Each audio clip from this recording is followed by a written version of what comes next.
Hey nerds, Farmer Jesse here. Welcome to Growers Daily, your daily dose of ecological farming insight. It is Friday, November 1st, 2024, and on the show today, we are going to do the Feedback Friday thing. We will get a question about reorienting beds. We will look back at the first month of this show and send you off with a Friday field note for the road. So let's do it.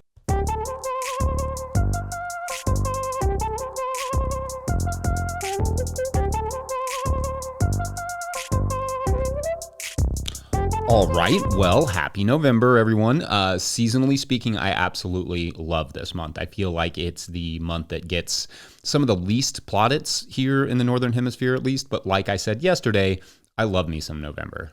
It's a lot of hoodie weather, which if I was going to a desert island and I could only take three things, I would at least consider bumping something like food. I don't know, a knife, just so I could bring a hoodie. Hoodies are the best, or maybe I just have an affinity for pockets, but I love it in November because I get to wear a lot of hoodies. Also, the food this time of year is amazing.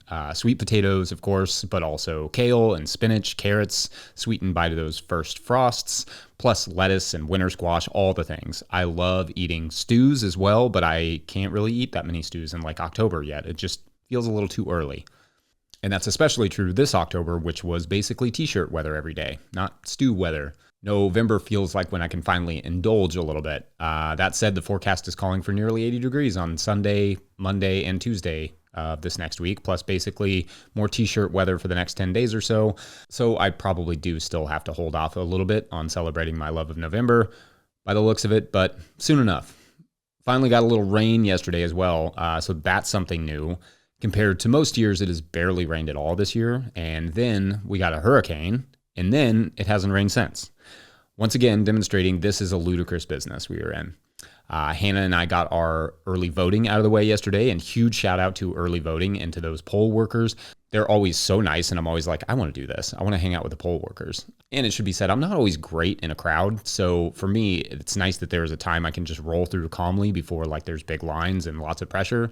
So shout out to those volunteers who go there for several days in a row when it's not super busy and there's probably not a ton to do. For those folks who may not be able to get there exactly on election day, or even people who struggle in a crowd like myself. Volunteers in general, you rock. Anyway, it's not just November. It is also Friday, which means Feedback Friday, where I go back through the week and touch on some of what sparked conversation in the comments and messages. Show themes from this week included things like mycorrhizal fungi on Monday, farm franchises on Tuesday, friendly competition on Wednesday, and death on Thursday. So pretty typical week, I'd say. And I just want to reiterate how awesome our YouTube comment section has been and how much I appreciate everyone's insight. You all are amazing. And when I get a few minutes, I try to respond if I can, but just know, even if I don't, that doesn't mean I don't appreciate the time that you took to contribute. I really do. And I try and read absolutely as much as I can. On Monday, I discussed putting beds to rest for the winter, and there was a part of a longer comment from Eileen Smith, 3062 on YouTube, who wrote, "We tarped about a 30 by 30 part of our garden. The Bermuda grass is beyond everywhere anymore. We will leave the tarp on until about early May, then see what, if any, results, and finally killing some Bermuda grass is evident." Now, what Eileen is referring to here is that in that episode, I had mentioned not really recommending leaving tarps on or plastic on for the winter, or like for an extended period of time to like put beds to rest. But weed management like this may be the one exception. A lot of growers have had success getting rid of, or at least reining in, noxious weeds like these, like Bermuda grass, by keeping the tarps on for a year before starting a garden. So in that way, it can be an effective strategy. My only concern with your situation is that pulling the tarp in May may not be enough time unless you had the tarps on all summer this year already. Like, just so it's clear, overwintering that tarp, that won't really wear that Bermuda grass out enough to set it back adequately unless you're in like a very tropical environment. And in which case I still would maybe have my doubts. Bermuda can be tough because it really does love the low competition of mulch sometimes. Like if you put compost down, it doesn't necessarily get rid of the Bermuda grass in the way it sometimes does with things like Johnson grass. And ditto things like bindweed. Not all weeds, especially the really heavy duty perennial ones, are mulchable. Anyway, thanks for the comment, Eileen, and they closed it out mentioning they still believed in science, presumably in response to me grumbling at the end of that episode about confirmation bias, which is a relief. Sometimes news and science is not going to be what you want to hear, but that's why it's important. So big shout out to embracing the art of just being wrong about stuff sometimes and not just seeking out that which confirms what you already believe. Being wrong should happen to you multiple times a month, if not multiple times a week, or you're just not doing it right.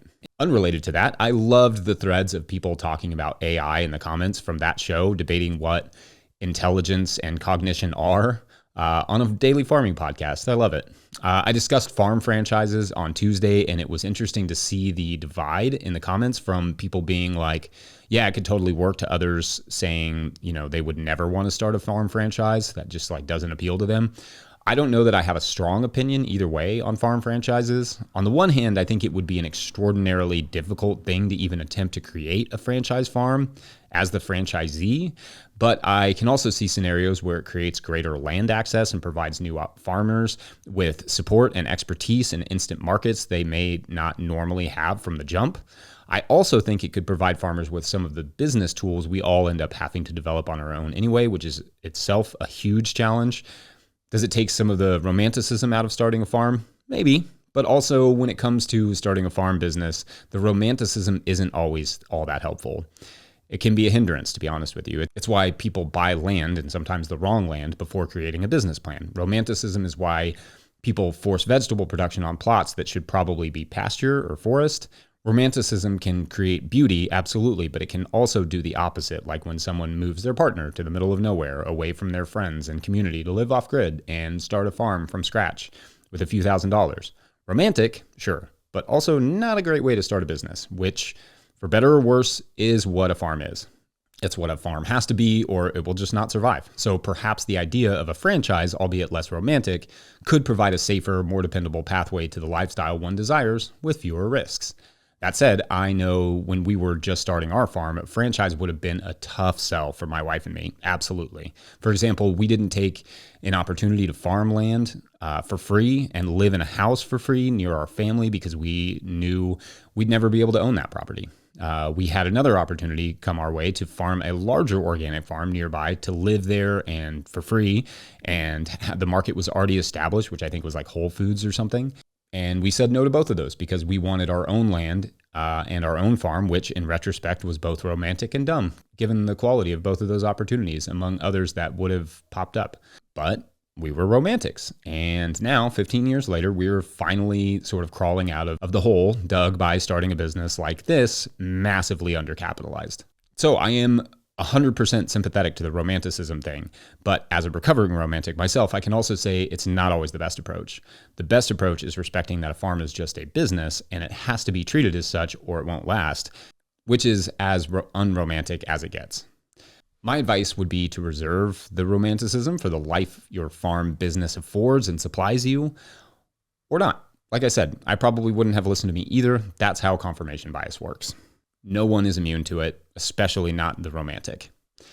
Anyway, thanks so much for all the feedback this week. Hopefully I haven't bummed you out too much.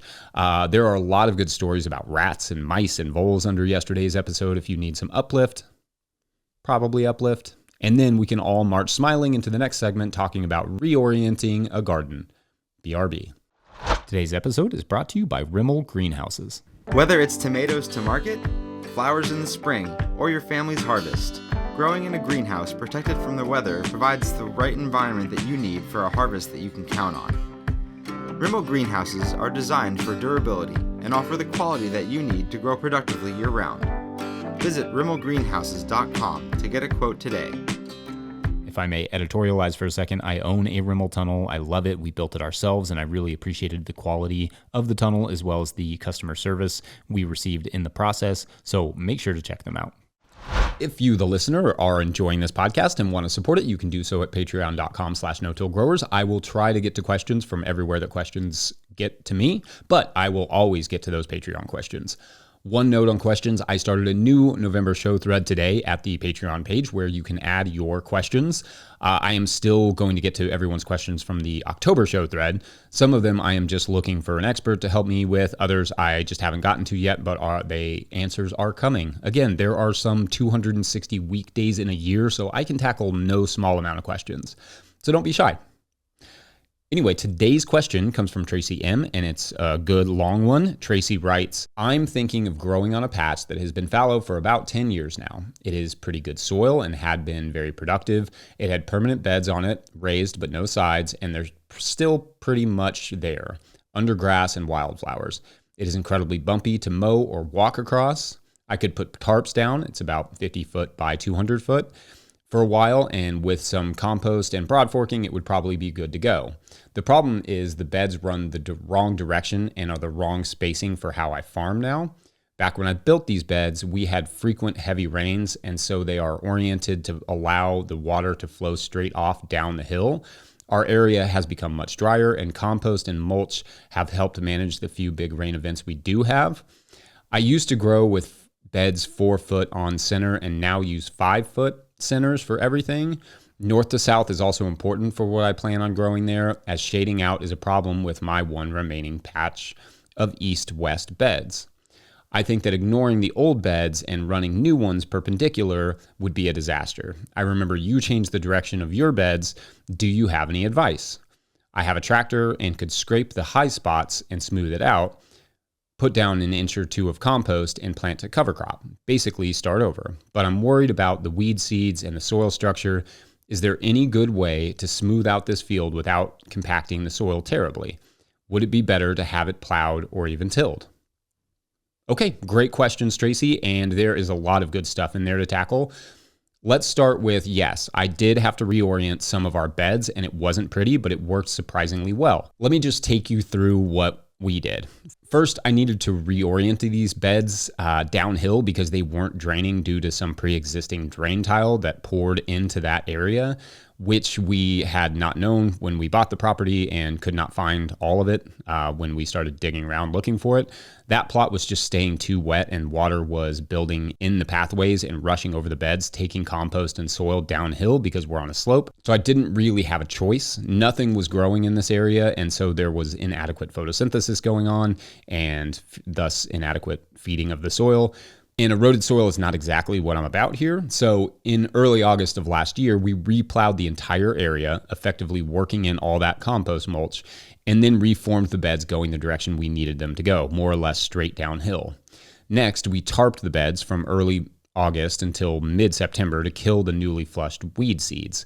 Then we planted a pea and oats cover crop around the 15th of September, which is our winter kill cutoff, meaning that's the latest date in our region where I like to plant cover crops that I want to grow for a while and then die forever.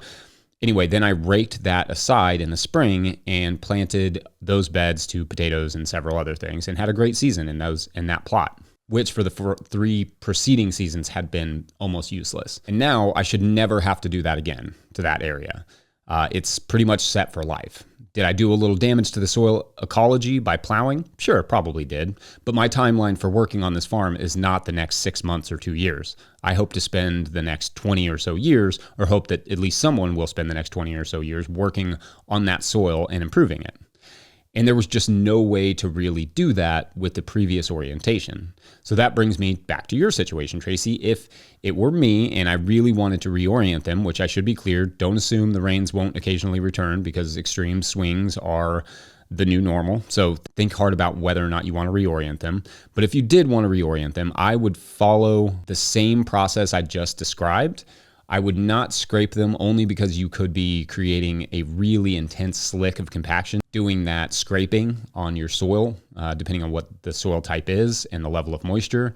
Perhaps if it was the right level of moisture, you could get away with it. But for me, I think why not just add some good long-term amendments and get that area as well prepared as possible for long-term soil health. I know it does feel and seem counterintuitive, but getting those gardens prepped for robust photosynthesis, which is the primary source of food for our soils, again, and long-term soil health may indeed require a one-time tillage event to reclaim and re-prepare them.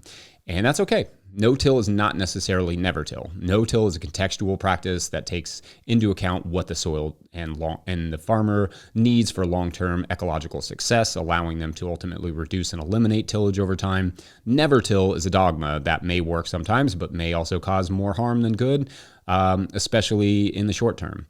And if you're trying to add a whole foot to the width anyway, you're going to have to do some soil work either way. I mean, And so it's either the scraping or some sort of mounding. Might as well make it worth it and add some compost, some inoculated biochar perhaps, any amendments that are needed. If you're going to take one step back, make it worth it. Make it not a step back at all, but like more of a wind up, because I clearly cannot get through a single episode without a sports reference. Anyway, I hope that was helpful, Tracy, and great question. I love those situational ones, and obviously there's always more than one way to do this, and I feel free to add your 2 cents in the comments section. But until then, when we come back, we will look back. That'll make sense momentarily. Be right. I wish I had a different word to use than back there, but be right back. So our work has always been about keeping farming information as free and open to the public as we possibly can, and that won't change. One way in which we make that possible, though, is through advertising on podcasts like this, on our YouTube channel, on our forum, and so on. So if you are a small farm-related company selling seeds or tools or something growers could use, or if you're an organization putting on some conference or offering a grant or looking for farmer contributors or something else farm-related that I'm not thinking of, get in touch with us at farmermichelle@notillgrowers.com. That's farmermichelle@notillgrowers.com. Supporting us helps to grow this work and grow farmers, so we all thank you. Again, that email is farmermichelle@notillgrowers.com, or you can find our contact information at notillgrowers.com. All right. Thanks, y'all. Enjoy the show. Okay, so I wanted to do a little rundown of what the first month doing this show has been like, because as someone who has created a lot of content in his day, I had never tried anything like this really. And so far, it has been one of the best and most rewarding challenges I've ever put myself through, and also the most difficult emotionally, physically. It's been wild, but I have to say that I am thoroughly enjoying it, and I hope you all are too. The numbers do tell me that you are, which is cool. The Patreon page definitely tells me you're into it, or at least people are down to hear their name completely botched at the end of an episode. That feels very cool to see, because the for real, honest truth was I had no idea how the show was going to go over. None at all. That's the thing about trying new ideas. It's not 100% a gamble, but it kind of is. I believed the farming/gardening world would enjoy a daily show. I thought I could possibly pull one off, but until you've tried it, figured out all the technical elements, managed the psychological barriers like doubt, and figured out how to get it all done before lunch every day, it's hard to know how it will go. However, I've found that when you're enjoying something or when you're passionate about something, people will engage with it and get involved with it. Impossible to say how many people, of course, but some will often, at very least, glance over at what you're up to. And I use that word involved quite intentionally here, because you all have been really involved with this show. I love the comment section. I love the discussions going on there.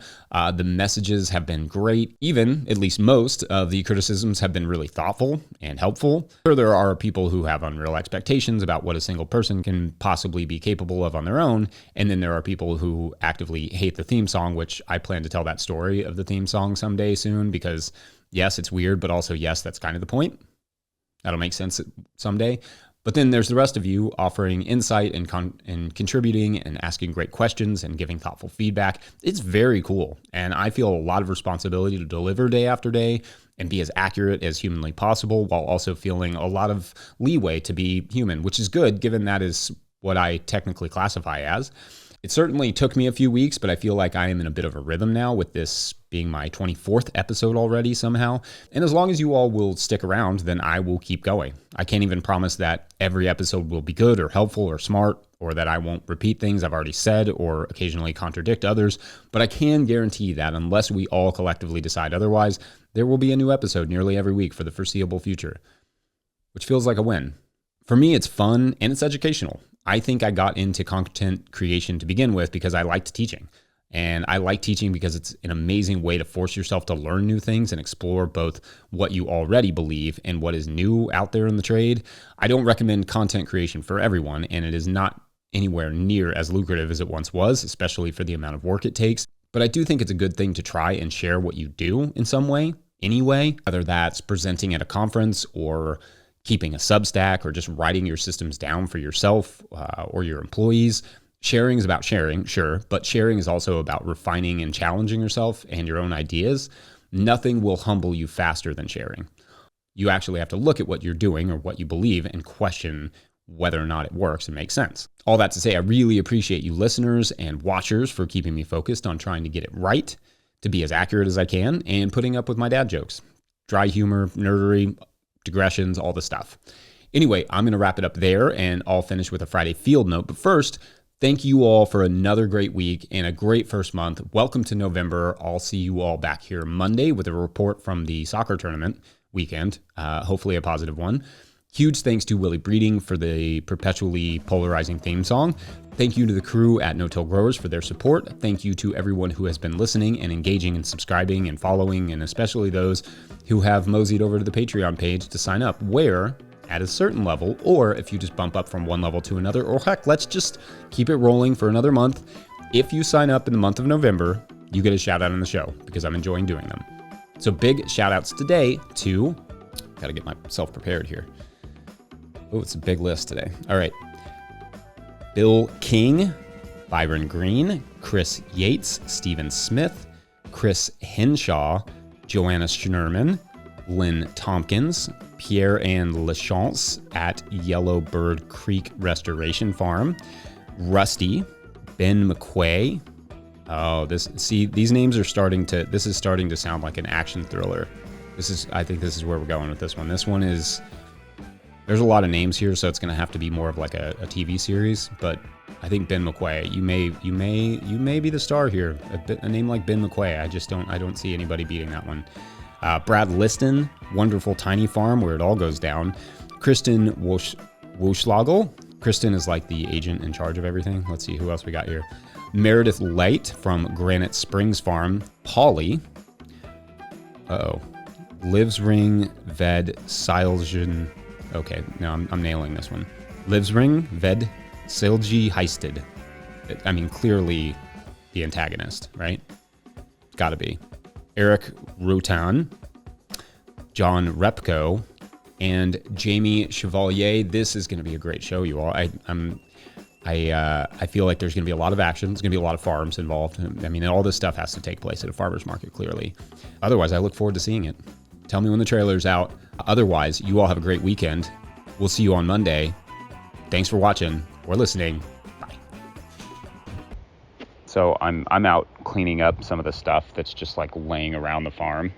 Just things I put down at some point and then it got gobbled up by nature. And I will probably end up doing like 10 Friday field notes about how much I enjoy this. I just like, you'll just see stuff sticking up in some grass and you'll be like, I really need to get that out of the grass, but you don't have time all season. And then the season finally sort of ends and you get to do it. And the satisfaction of that, it's the best. And so next week I will do this exact same note. Until then, you all have a great weekend. See you Monday. Bye.